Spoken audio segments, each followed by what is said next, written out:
Okay, hello everyone. Hi Amelia. Hi, let us know if you can hear us and see us, first of all. If you have any technical issues, try to reload the page first and make sure that the windows on your browser are closed except for the webinar window to make sure that you have good connection. My name is Dorota, and I would like to welcome you to yet another webinar for teenagers. And today my guest is Kara. Hello. I'm really excited about this this webinar because Kara is also my good friend. So today we're actually both going to talk to you about working abroad and what to do to make it the best experience.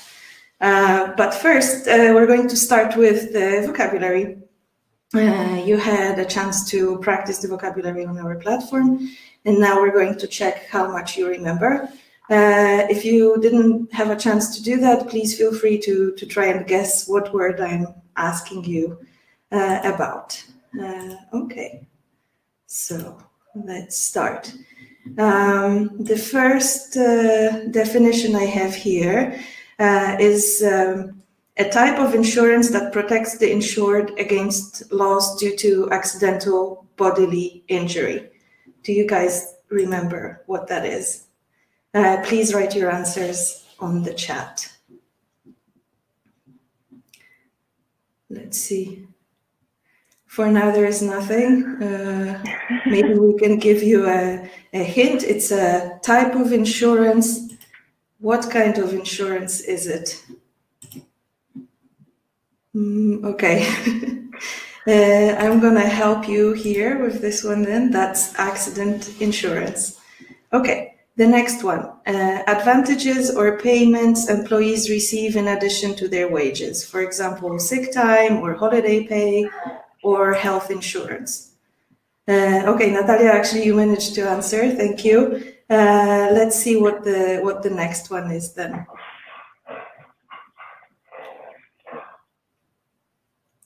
Okay, Alexandra, benefits. Very good, great. That is benefits indeed. Okay, then this is disorientation when you move to a new culture. It's like a phenomenon, something that happens when you start living in a new country. Okay, Alexandra, culture shock, very good. That is the correct answer. Okay, so another set of 3 words. Practices followed by the people of a particular cultural group. What is that? Do we have an answer? It's something like traditions, habits that people from a certain culture have. Okay, I'm gonna give you the answer. Oh, there it is, custom. Very good, Natalia, thank you. Okay, next one, insurance that covers medical illness or injury. So we had accident insurance, and what type of insurance is this one? Let's see. I'm gonna move the slide to show you that previous answer. Health insurance, yes, exactly. That is correct. Health insurance. Okay, then the intentional use of unfriendly or offensive behavior. What is that? It powers through it. Okay. Still waiting. So this is when somebody acts as if they were your enemy.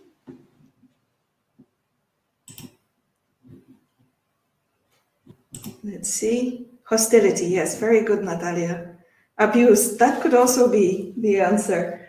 Okay. Next one. Causing someone to feel deeply hurt, upset, or angry.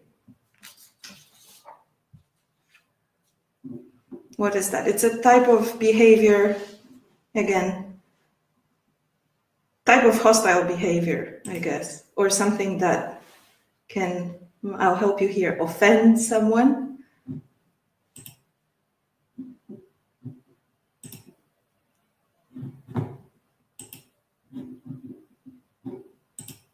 Okay, close. It's it's an adjective, so it's offensive. Let's see. Yeah. Okay, next one. Protects the named, insured, and family members against legal liability arising out of their personal acts. So this is, again, a type of insurance. What insurance is this? So, for example, if you break something, then this insurance protects you from having to pay for it yourself. Then the insurance pays for it. Normally, people who drive cars have that type of insurance.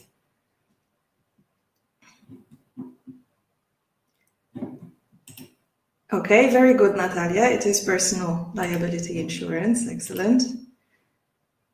Okay, so next one, a requirement. What is another word for requirement?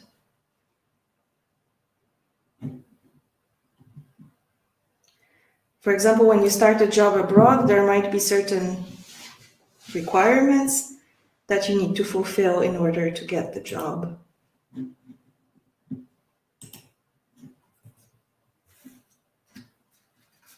Let's see.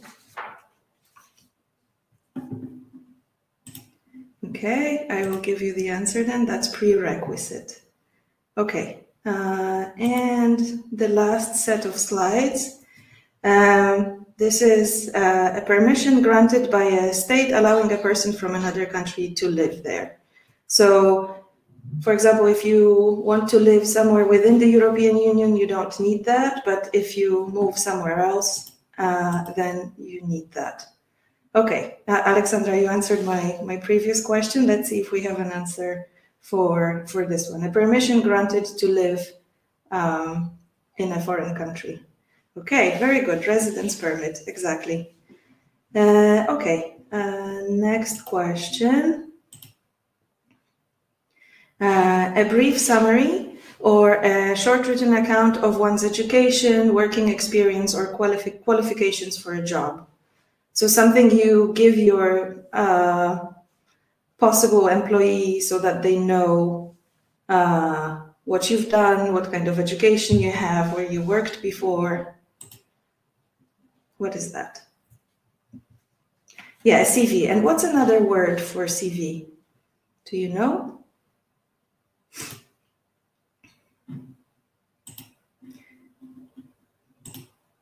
Yeah, CV or resume. Very good. Okay. And the last word, this is an official document giving you permission to open a business, employ people, or work abroad. So you have a residence permit to live abroad, and this is a type of permit to have a job abroad. What is that? That's a very easy one, I think.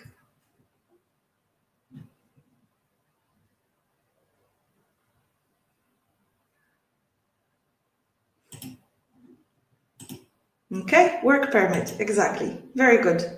All right. So we're done with the vocabulary part of our meeting today, and we can start talking now. So now I want to officially introduce Kara. Can you tell us something about yourself? Where are you right now? Where do you work? How is the quarantine treating you? Sure. So I'm Kara. I live in Austin, Texas. I have lived here for about 3 years after all of this working abroad that we're about to tell you about. I enjoy living here. It's right now in particular, we have very nice weather here. As for what's going on with COVID, that has been crazy here. I'm sure it's been crazy everywhere that you are as well.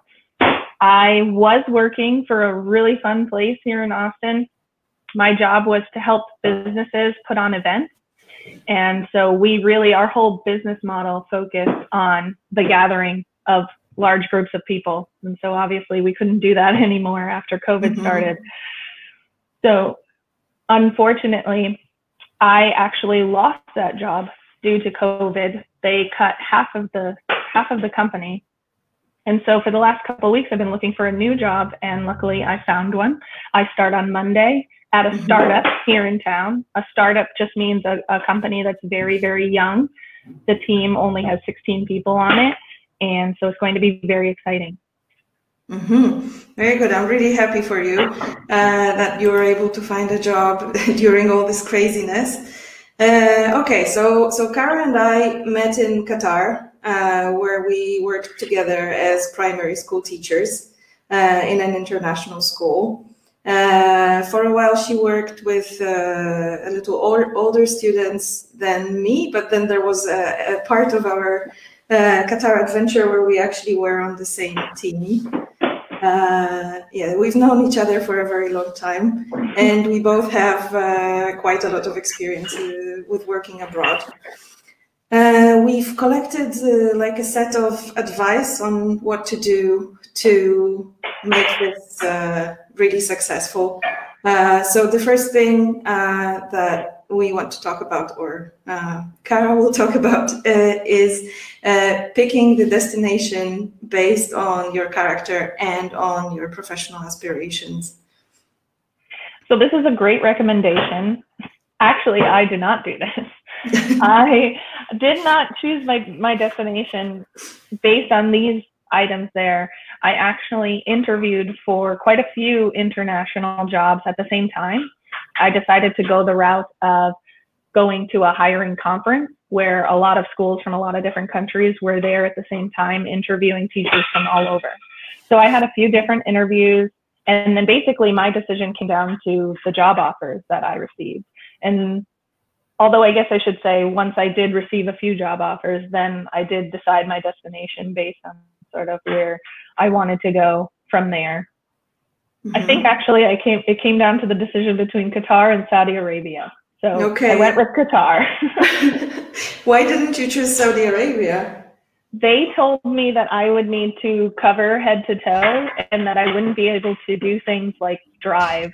Although I didn't end up driving in Qatar anyway, but it didn't feel very nice to be told I couldn't drive. So I thought maybe that wasn't the best place for me to go. Right. Yeah. The rules, even though both of those countries are Islamic, the rules in Saudi Arabia are much stricter. Yeah. Oh, and I don't think I said it at the beginning, but feel free to ask questions on the chat, and we will try to answer them as we speak, or maybe at the end of the webinar. So if you have any questions about working abroad, about our experience, or any other questions to Kara, just write them on the chat.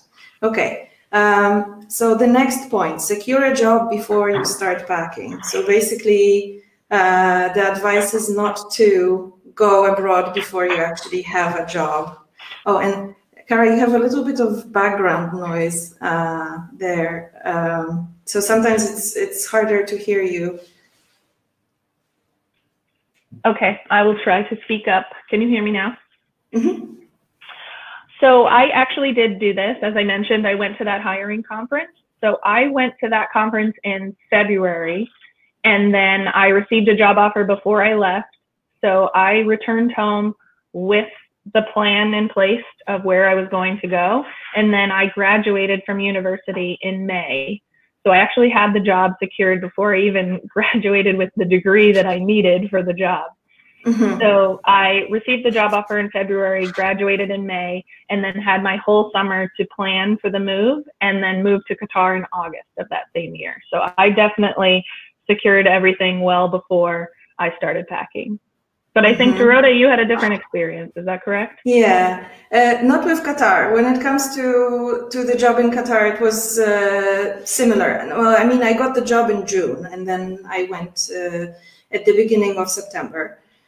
But I also worked, apart from Qatar, before that I had some like summer jobs, and I did a gap year as well in Spain and in England. And both of those times I didn't actually have a job secured. The difference was that those were like low, let's say low qualifications jobs. Those were just the types of jobs that you do as a student in the summer to earn some extra money. So it was a little bit different. So I was a waitress, both in Spain and in England, and it's way easier to find a job. It's way easier to find a job in that type of work without looking for it first. So you look for those jobs a little bit differently too, right? You don't really search online, go through a lengthy interview process. You don't really submit that much of a resume either for those types of jobs. Okay, I can see we have some questions. What is the most interesting for you in working abroad? I can answer that. Sorry, I'm gonna still have background noise, but the most interesting thing to me, honestly, was the travel part of it. At the time that I received this job offer, I had never even left the United States for a vacation before. So the opportunity to leave the United States, and then once I was in Qatar, the opportunity to go to different countries on all of our breaks, that was huge for me. That was by far the most interesting part. What about you, Dorota?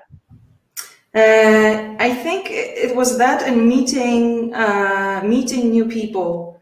Normally, in the jobs I worked abroad, we had like a very international group of people. So my colleagues were from all over the world, and I could learn about their cultures and customs that they have. And I feel like it helped me being more open-minded and more flexible as well, in a way. Like I can adjust to different conditions easier this way now.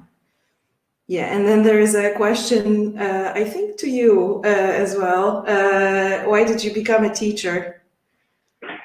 So for me, becoming a teacher was all about the planning and organization aspect of that job. That just really caters to my personality and the way that I am. And so, and also I really enjoy, science experiments and being able to do all that fun stuff in the classroom. I was really excited for that. And that was the reason I became a teacher. Once I was in the classroom, I found I was actually using a lot of ed tech tools. So educational technology tools, meaning that can be as far as TV programming. So I used a lot of kids television shows to incorporate into my lessons. I thought that was really fun. And then I also used tools such as, Brain Pop and let's see what else, Kahoot. I'm not sure if you all have heard of those, but there's a lot of tools out there. And so I was using a lot of those and realized I was really interested in sort of how those are created. And I figured there must be teachers who know about teaching, informing those tools and programs. So that was sort of the reason for my change in career. But I would say definitely the reason to get into the classroom was it really fit with my personality, and I thought it would be really fun. Okay, thank you. Okay, we have one more question from Natalia. Was it difficult for you to live and work in a foreign country at the beginning? I don't know if I would go so far as to use the word difficult. It wasn't difficult, actually, because of the way that the school set up our transition. So they know what they're doing, and they've done it before. They've had teachers coming from all over the world. So they know how to sort of make that transition period really easy. For instance, they set us up with some cash when we first got there, so we could automatically have the right currency. They took us to the correct shopping places so we could get all of our necessities right off the bat. So in that way, I would say it wasn't difficult. Some of the parts that were challenging, on the other hand, were, as we've talked about, the culture shock and sort of just being in a completely new place. where you don't know anyone and you don't know the language and you don't know your way around. That part was challenging, but those challenges are easy to overcome. I actually have a slide with culture shock here, so we can talk a little bit about this. It's normally when you first arrive at a new place, you go through a honeymoon phase. So then everything is interesting, exciting, new, and you want to like learn more and explore. I remember that phase very clearly. I remember seeing camels for the first time and thinking it was the coolest thing ever, and I could not believe I was in the Middle East. So that honeymoon phase comes fast, and it's a lot of fun.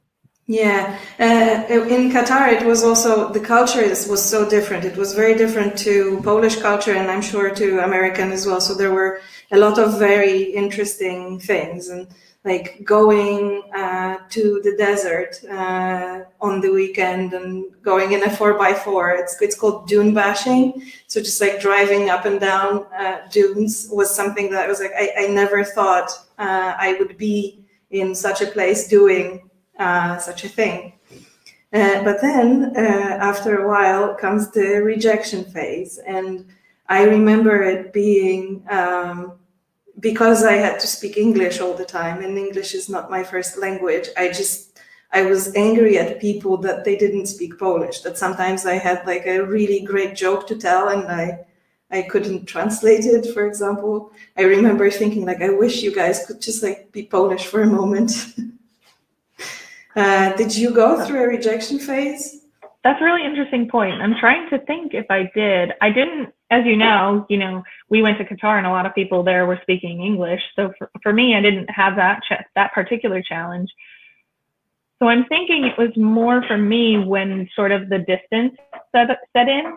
So really thinking about how far I actually was from all of my family and friends and everything that I knew. Sort of once that set in, I kind of was like, wow, I can't just hop on a quick flight and go home if I really want to. So I would say that was probably the rejection phase for me. And then we reach the regression phase, and that's when you kind of give up on everything and you just sort of get like depressed. And I went through that. I didn't really go through that much in Qatar, but when I worked in Spain and in England, I had that quite a bit. I think that after a while, if you travel a lot for work, so you stay in places for a longer time, I think that you cope better, and maybe that phase doesn't really, it's not that long, or it doesn't happen at all. And then we have the recovery phase. So then you start appreciating being in that country again, right? But then I remember the last point, the reverse culture shock, is something that I really suffered from. When I lived in Qatar for 6 years, so when I came back, there were so many things that I started missing that I didn't even think I would miss. Did you have that? Absolutely, I definitely had that. And as you just mentioned, it's kind of the things that you would never think of. And I don't know if it's the same in Poland, but here in the United States, McDonald's does not deliver. in Qatar, literally everywhere delivers. Even the convenience store down at the bottom of your apartment will walk it up to you. So kind of the conveniences of Qatar were a really interesting thing that when I first got there, it was a shock that they even go through that trouble. And then leaving was the shock of, what do you mean McDonald's doesn't deliver? Yeah, I remember that also when it comes to like little convenience stores, you could also like drive up to the store and then just honk your horn, and then somebody would come out and take your order of like, I want bread and milk and whatever, and then they would bring it into the car, take your money, bring back the change. Yeah. And what's really interesting is those were normal conveniences in Qatar, and just now, because of COVID, we're starting to see those conveniences come around in other places. So now in the United States, you can order food online, go to the store, sit in your car and wait for them to bring it out to you. And that's only specifically because there's a pandemic going on right now. And in Qatar, that's something that's completely normal. They do it all the time. Yeah. Okay. Let me turn this off. All right. Next talking point we have is start saving up. Sure. So, go ahead. No, go ahead. Yeah. So, as I sort of mentioned at the beginning, I had a full summer knowing that I was going to Qatar. So I did not get a job in that time. I decided to use that time to just hang out with my friends and spend time with my family and really sort of soak up home because I knew I would be away for a while. So I would say I actually did not follow this advice very well. I wish I had. Did you? No, the two times when I went to England and to Spain, I actually had very little money, and it was very stressful because I went there without a job and had only enough money to survive for like 2 weeks or 3 weeks. So there was a lot of pressure to quickly find a job, and I was like really waiting for my first salary.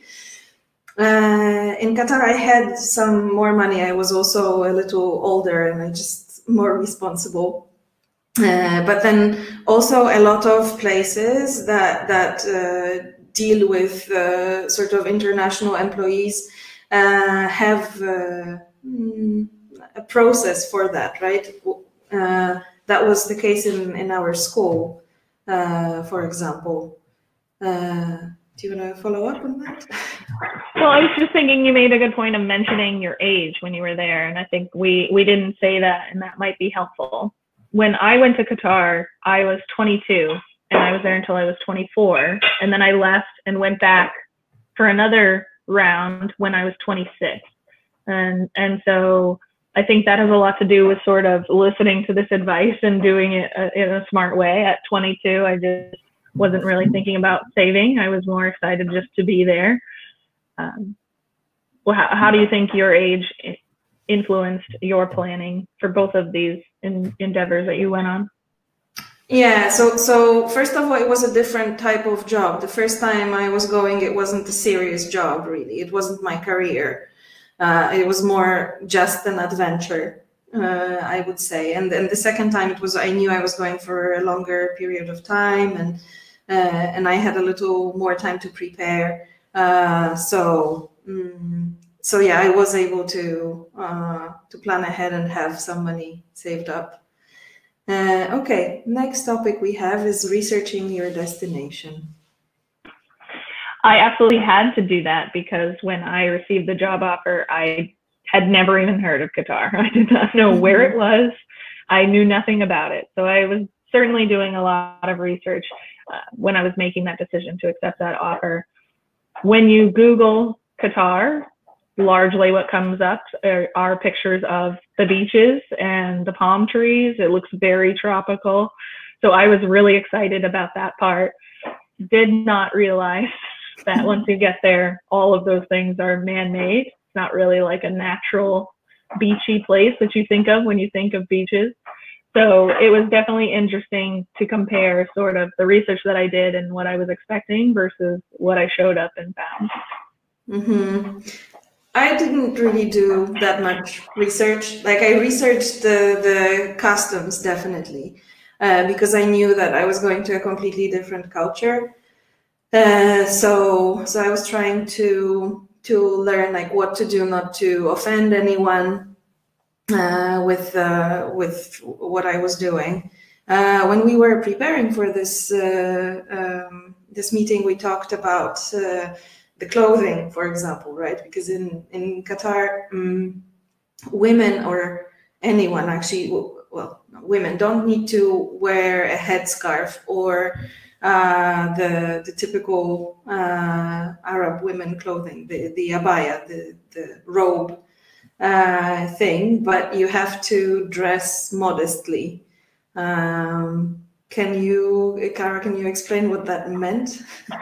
Sure. So in simple terms, it just meant we couldn't show our shoulders or our knees. So sort of tank tops, shorts, all of that was out. And so as you can imagine, coming from the United States, I actually had to go shopping for an entirely different wardrobe. And I was really confused as to how I was going to live in a desert country with temperatures over 100 degrees Fahrenheit and not wear tank tops or shorts. So that was really interesting. I definitely needed to look that up, and I was glad I knew that before I showed up. It showed up with all the wrong clothes, but yeah, that was really interesting. We have a question from Bart. He asks if you learned Arabic. I did not. I was told, from the school folks that hired me, I was told that it was a very English-speaking country, that I would inevitably pick up some of the common language just from talking to people, but that it wouldn't be necessary to learn the full language in order to get by. So what I did was I don't think I did any prep really, which probably isn't the best advice.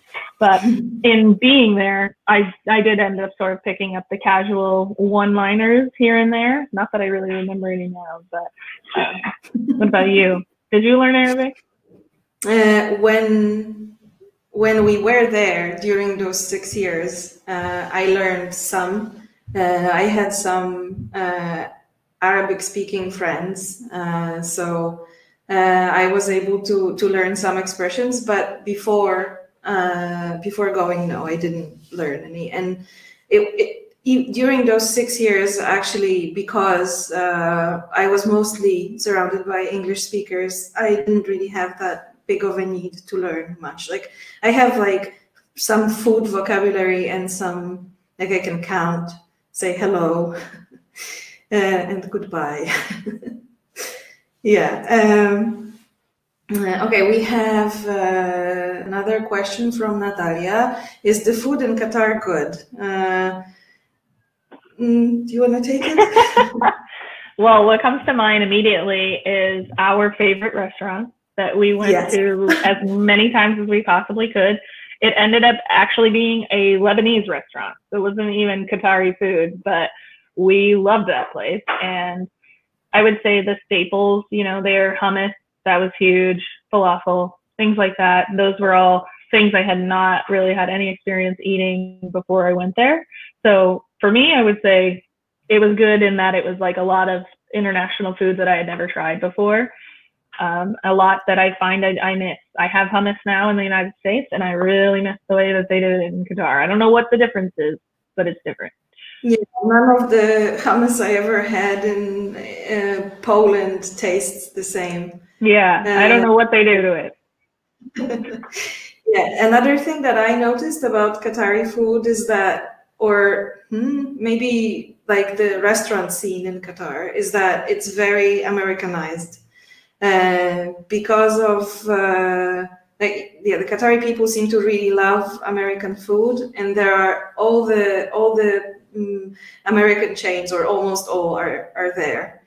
That's true. I was surprised to find that. I did not know that I would see a Chili's down the street from where we were living. Although I will say that in Qatar, they sort of took the culture of going to the restaurant to a whole new level. Like, the restaurants in Qatar had a lot of outdoor seating, and then there was a lot of people sitting out there at all hours of the night at the restaurants. And that was something that's very different from restaurants in the United States. Our restaurants typically do not stay open very late, and if they do, people are rarely sitting outside that long. So I think they definitely incorporated our restaurants, but then made it their own with sitting outside that way. And we have a question from Amelia. What is the most beautiful thing in Qatar, or the most beautiful place maybe in Qatar? I think I would say the Islamic Art Museum. That was a really beautiful place. I only went there a couple times, but even just from the outside, sort of the way the architecture looks across, in contrast to the natural landscape there, it was a very beautiful place from the moment you look at it. Yeah, there is also like was it a peninsula or an island? I'm not sure. The Katara place. Oh yeah. And it had an outdoors theater that was really beautiful too. It was all like made of marble and like beautiful architecture. Really, I loved going there. It was very serene. And then the desert itself, right? The inland sea. Yeah, definitely like those dunes. You know, you mentioned earlier the four-wheeling and going out in the desert and doing that on those dunes. That's also really beautiful. Yeah. Okay. We have the next talking point is to embrace cultural differences. We kind of talked a little bit about it already. But I think there's more to say. What was the most shocking thing for you? I would say, so going to the souk walkies. So that is the area. Let's explain. Yeah, sure. That's the area where there's a lot of sort of local shops. So that is not an area where you would find, an Americanized Chili's. That was a place that was very local. They would sell anything from jewelry to clothes to herbs and spices. It's sort of your one-stop shop for everything that you would need. And so that's also the location of our favorite Lebanese restaurant that we were just talking about. So there's definitely a lot to do there. And we went there a lot. And I would say one of the things, hands down, that shocked me the most about Qatar was going to Souk Waqif and seeing animals, all kinds of animals, birds, turtles, puppies, rabbits, and it's just the freedom that people had to just buy all these animals right here in the open, but then also sort of the way that they were made to be attractive to buyers. And so the way that the rabbits were sort of, I don't know how, but somehow dipped in pink and purple and yellow to make them dyed different colors. That was an immediate shock seeing it. And, as an American in the United States, that would not be okay. We would, there would immediately be complaints if that was a thing. And so the cultural difference of it, that being normal there, was really shocking. And it kind of puts you in a hard place of like, if I was at home, I would be definitely complaining about this, but now I'm here. Do I still complain? Is that like disrespectful? And so that's an interesting thing that's an interesting difference to sort of weigh. And so, especially when it airs on the side of it would have been disrespectful to point it out and to say, in America, we wouldn't do that. Like that's, it's not really what you can do when you go there and you're the one American and you're surrounded by people in their own place. Yeah. The pictures I have from the animal part of the souk are very sad. But at the same time, at that souk, there was a falcon hospital, for example, right? The falcons are like a pet for many Qatari people, and they even have special hospitals for them. Yeah, that was interesting. Yeah, speaking of falcons, I remember a couple of plane flights where one of the passengers would have a falcon on their arm during the whole flight. Oh man, that never happened to me. That would have been amazing to see. You've seen them at the airport though, right? Yeah. Okay, another question, maybe I'll pick something, seek out your fellow expats. How do you feel about that? So for me, that was huge. The school that we worked for actually started that for me. They set me up with a buddy. So that was a teacher that was already working there, had been there for a few years, knew sort of what an expat would want to know about that place before going there. So I automatically was set up with an email contact, somebody that I could ask all my questions to that I couldn't find answers to on Google. So that was really helpful. And then once I got there, I realized everybody working there was an expat. So immediately my entire network of people were expats, which was extremely helpful. To be able to be in a shared experience with people like that is really beneficial. And let me see, I just had a thought and now I've lost it. Something else that I was going to say. Oh, I was going to make a comment that I think now, you know, we were there in 2012. Now in 2020, there's probably infinite opportunities to connect in Facebook groups and blogs and meetups. There's probably way more ways to connect with fellow expats now than we had when we were there. Yeah, for sure. We have a question about Qatar. Are there many monuments in Qatar? Not really, right? No. Qatar is really one big city and then a couple of smaller towns / villages. So it's not really, there's not really that much to see there. But what is important is that it's a great travel hub, right? It's a great place to travel to around Asia, for example. And in your case, it was way closer to Europe than the US is, right? Mm-hmm. Do you think this is the time for a picture? Sure.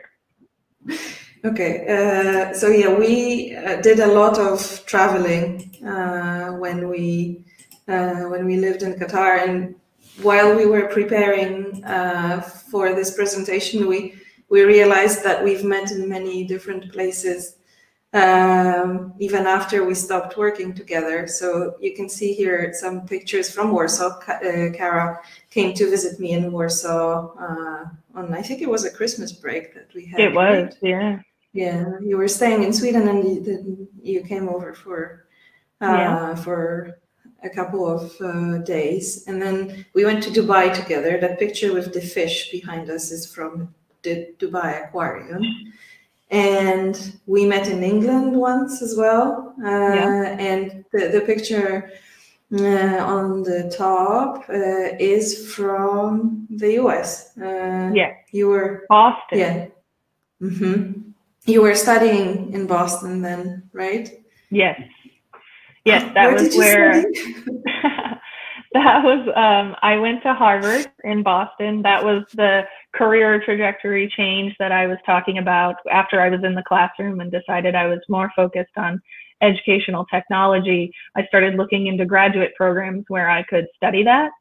And so there was a program at Harvard that was really closely related to Sesame Street. And so I found that to be really interesting, especially since I had been using children's programming in my lessons so often that that program really stood out to me. And so I moved to Boston for only 1 year. It was a very quick 1 year program. It flew by, but it was a great time. And in that 1 year that I was there, Dorota came and visited me, and it was awesome. Mm-hmm. It really was. Okay, I have another question here in Polish though, so I will translate it for you. I appreciate that. What can you tell us about Qatari people? Let me see. I would say they're very focused on status and money. That's very important to them. Mm-hmm. And, you know, even in the school setting, sort of, you know, grades seemed more important than actual learning, which was interesting. And, you know, so what that looks like is just, you know, parents not really concerned if their kids had learned anything, just concerned if they have the top grades. That's true. But some of the better national characteristics are, for example, that Qatari people are very hospitable. I did some tutoring, so some private teaching, and I would go to houses of different Qatari people, and the way I was treated there was amazing. They always wanted to give me food. I often got gifts.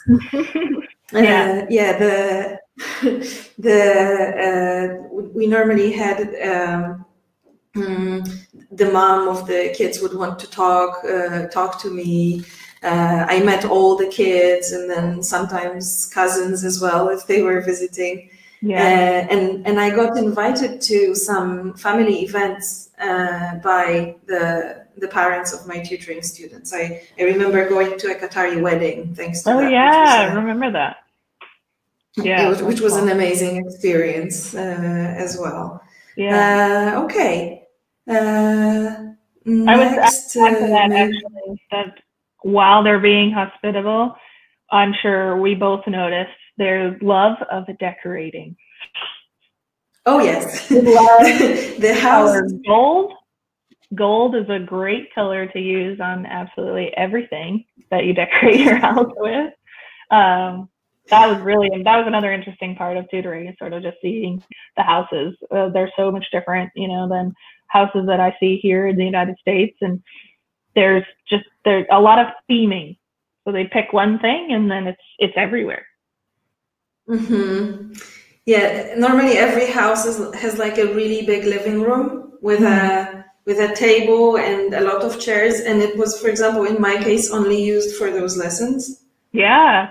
Yeah, it's like when you went to tutor, you only saw the area that they wanted people to see. Wherever they go hang out and watch TV or just be with each other, that's a completely different area. And I thought that was really interesting as well.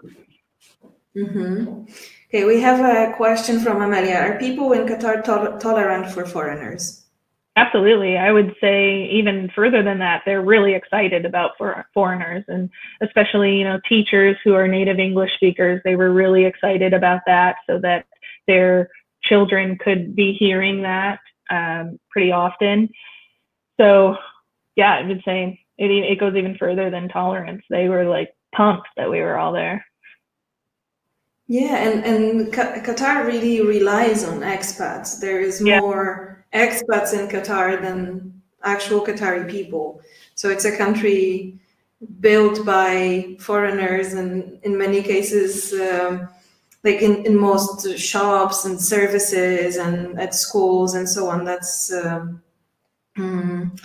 where foreigners work, not really the Qatari people. Mm-hmm. Okay, there are some more questions. Is Qatar a good place to live? That's an interesting question. I think it's very particular to the person who plans or wants to think about living there. As we've mentioned, there's all these various aspects of the culture that you really have to decide that you're okay with before you go there. So if you can do all of those things, then sure, it's a good place to live. If not, though, then you'd probably want to choose somewhere else. And so I think, for both of us, correct me if I'm wrong, Dorota, but I think we both enjoyed our time there. We have a lot of awesome memories. We obviously were there for some period of time, so we willingly wanted to be there for that time.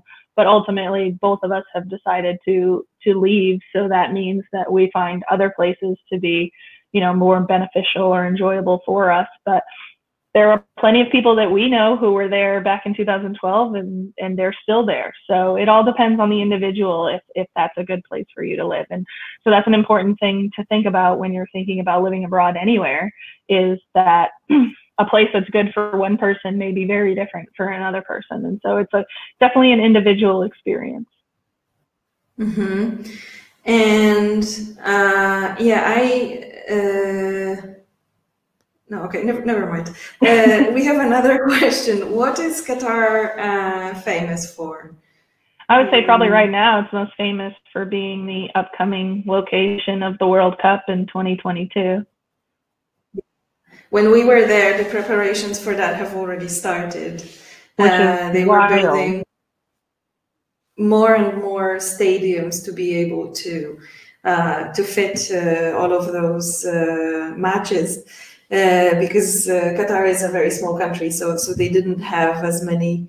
They didn't have enough stadiums, for example. They built like a train system as well, building more and more roads, new airports, everything.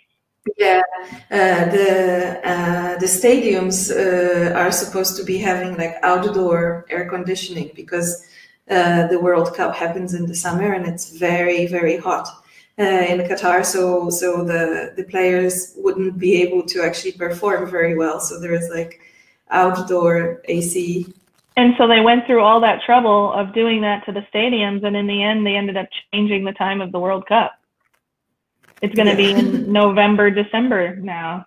So that's actually really exciting because Qatar National Day is in December as well, December 18th, I believe. I could be wrong. But now Qatar National Day is going to coincide with the World Cup, and I'm sure that's going to be the single craziest day that Qatar has ever had. Yeah, because the Qatar National Day is celebrated robustly, so to say. Yeah. There are parades, and it is a day off for everybody, and there is a lot going on, special events. There are whole areas set up with different exhibitions. And so on. Okay, we have a question about the summer in Qatar. How hot is it? You can say it in Fahrenheit, and then I'll say it in Celsius. Sure, I think it goes upwards of 116 in Fahrenheit. Yeah, so it went all the way up to, I think, sometimes even 48 to 50 degrees there. If it's like in the middle of the day, in the middle of the summer, it can get all the way up to that. I remember leaving my car outside, not under a shade, and then going back in there, and my phone holder for the GPS that was made out of plastic actually melted inside my car. So it just it became like the consistency of Play-Doh. Yeah, it was too hot for me as well. I could never get used to how hot that was. That was pretty crazy. It's sometimes the air was so hot that it would burn the inside of your nose when you were breathing in. But everywhere has AC, and that's another thing. When we talked about if Qatar is a good place to live, one of the things that I really missed was nature, because there pretty much are like, what, 2 parks in all of Qatar, 2 places where you can see some green. It needs to be constantly watered. So there aren't that many places like that. So you spend most of the time indoors in shopping centers or at home or in restaurants. And then, there's not many places where you can go for a walk. You have to drive everywhere, which was something I really missed. The walking. Yeah. Okay, we're almost coming to an end. At the end, we wanted to talk about the benefits of working abroad. We talked kind of about it through the questions, but maybe let's sum up. So what are some benefits? And I'm going to show you some more pictures. I was going to say, we need those pictures because the first and foremost benefit was definitely the people that we met. So we were on, first of all, we met each other, and we really, we really enjoy our friendship. So that's one huge benefit. We've stayed in touch all this while. As I mentioned, I left for the first time in 2014, and then went back briefly again in 2016, and then Dorota and I haven't lived in the same place since then, but we still continue our friendship, and we're glad that we met each other. So that's a huge benefit. And then aside from just the 2 of us, we also had really great teams when we were there. So we met a lot of people that we really enjoy. We were able to have a lot of fun. As you can see in these pictures, these were costume days for us. And so having a group of people that you enjoy being around, and they are from all over the world, all different cultural backgrounds, speak all different languages, and yet we came together and really had some really fun times. So I would say a huge benefit of living abroad or working abroad is the people that you'll meet, meeting people that you never would have met if you had stayed in the same place. Yeah, I think the other thing that I want to highlight is the fact that if you go through working abroad, then it's so much easier for you to work anywhere afterwards. You can adjust to new conditions much easier, and yeah, things are not as scary anymore. That's true. I feel like, yeah, okay. Yeah, living abroad is not an experience that everyone has. So, you know, we talked earlier about resumes, and so once you have that experience on your resume, and you know, when you're trying to get a job or you're meeting new people and you bring that up, that's definitely something that sets you apart, and it's an experience that you can share. Jordan and I both have a lot of awesome stories, and so when it does come up, we always have something to say, and so that's been a really interesting benefit as well. Yeah, it seems like every time I mentioned that I lived and worked in Qatar, people have questions about it.